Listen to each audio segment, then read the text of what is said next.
सत्ता आल्यानंतर माणसांना कसा उन्माद चढतो याचं ताजं उदाहरण डोंबिवलीत पाहायला मिळालं। वरिष्ठ राजकीय नेतेच नव्हे तर साध्या सरपंचालाही पैशांची कशी गुरमी चढते ते या घटनेवरून आपल्याला दिसून येईल।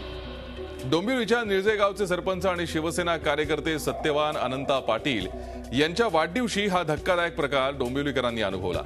सरपंच पाटील यांचा 23 मे रोजी धूमधडाक्यात वाढदिवस साजरा करण्यात आला। या निमित्तानं आयोजित कार्यक्रमात लाखो रुपयांची अक्षरशः उधळण करण्यात आली। लावणीच्या कार्यक्रमात स्वतः सरपंच सत्यवान पाटील स्टेजवर येऊन नाचत होते। ते आणि त्यांना हाती लागली। संस्कृतीच्या नावाखाली शिवसेनेच्या या पदाधिकाऱ्यांनी स्टेजवर पैशांचा पाऊस पाडला। राज्यात दुष्काळी परिस्थिती आहे, अवकाळी पावसानं थैमान घातलंय। अशा वेळी हा दौलतजादा किती योग्य असा प्रश्न नागरिक उपस्थित करतायत। हजारो शेतकऱ्यांचं या पावसानं नुकसान झालंय। अधिक माहिती घेऊयात आमचे प्रतिनिधी अजित मांढरे सध्या आपल्या संपर्कात आहेत। अजित, हा कार्यक्रम आपण बघतोय, ही दृश्य आपण बघतोय, स्वतः सरपंच स्टेजवर येऊन नाचतायत, त्या नृत्यांगनांवर पैसे उडवतायत, काय नेमकं घडलं त्या दिवशी? 23 तारखेला हा वाढदिवस होता। या वाढदिवसाकरता दिवसभर सत्यवान पाटील जे आहेत यांनी अनेक कार्यक्रम राबवले होते। त्यामध्ये वृद्धांकरता कार्यक्रम असतील किंवा इतर सांस्कृतिक आणि शारीरिक कार्यक्रम त्यांनी राबवले होते। त्यामध्ये मेडिकल चेकअप जे आहेत वृद्ध किंवा गावातील लोक त्यांचा संपूर्ण करण्याचा त्यांनी एक पूर्ण कार्यक्रम केला होता।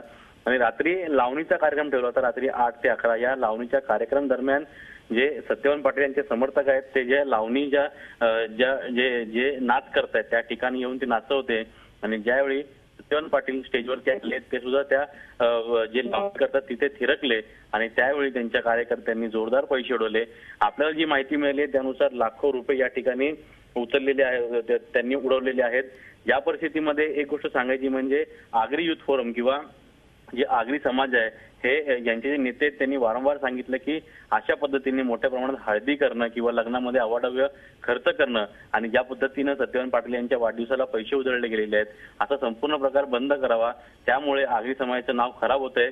त्याच पद्धतीनं जो पैसा आहे अशा पद्धतीने खूप वाया जातोय, या पैशाचा कुठेतरी चांगल्या ठिकाणी कामाला लावा अशी जी आगरी युथ फोरम आहे त्यांनी मागणी केली होती। त्यांनी फतवा देखील काढला होता। आगरी समाजाला त्यांनी अशा पद्धतीनं आव्हान देखील केलं होतं।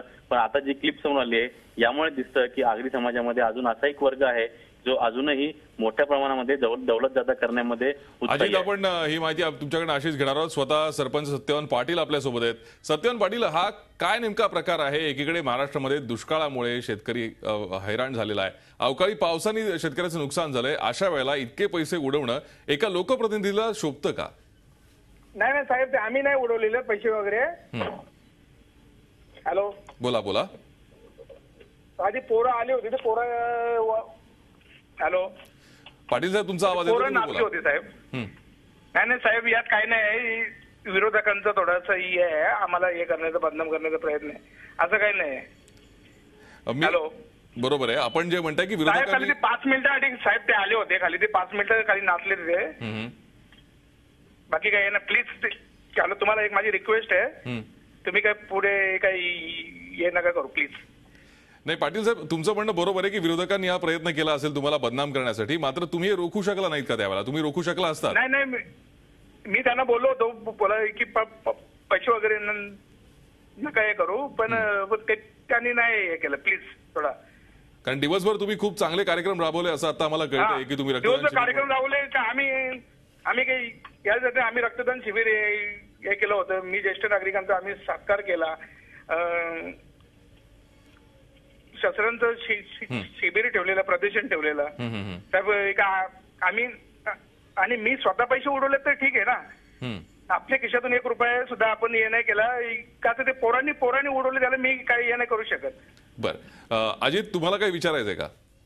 सत्यवान साहेब, एक प्रश्न विचारायचा वाटतो की आपला जो आगरी समाज आहे, आगरी समाजाच्या जे नेते आहेत त्यांनी अनेक वेळा आवाहनं केलेली आहेत की मोठ्या प्रमाणात हळदीमध्ये खर्च करणं किंवा तुमचा वाढदिवस होता, वाढदिवसाकरता तुम्ही अनेक कार्यक्रम घेतले, पण जी रक्कम तुमच्या वाढदिवसाच्या वेळी उडवली गेली तीच रक्कम जर नेपाळमध्ये जे आता त्या ठिकाणी जे भूकंपग्रस्त झालेले आहेत त्यांना किंवा अवकाळी पावसामुळे शेतकरी जे आता हवालदिल झालेत त्यांना हे पैसे कुठे तुम्हाला द्यावंसं वाटलं नाही का? नाही ना साहेब, मी सकाळच्या टायमात मी जे ज्येष्ठ नागरिक या आपले जे उद्धव समाला वगैरे आहे ना, फलवाटपाचा कार्यक्रम वगैरे पण केला आपण, असं काही हे नाही। आणि पण त्याबद्दल मी क्षमा मागतो, कारण ते विरोधकांनी माझी क्लिप काढून ती हे केलं. प्लीज माझी रिक्वेस्ट आहे आपल्याला की पुढे काही हे नका करू प्लीज साहेब.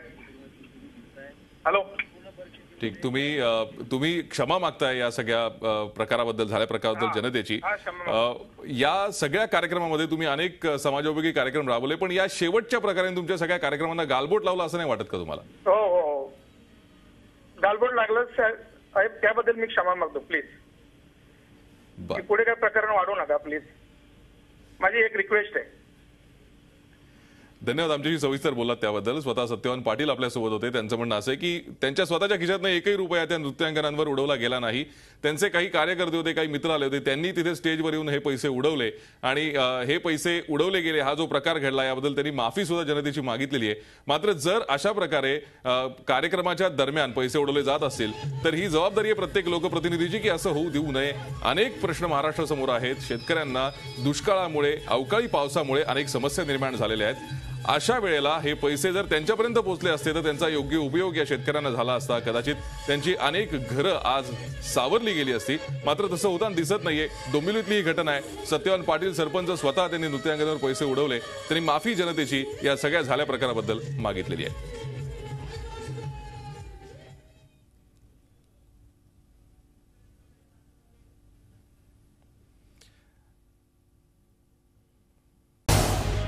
झी 24 तास रहा एक पाऊल पुढे.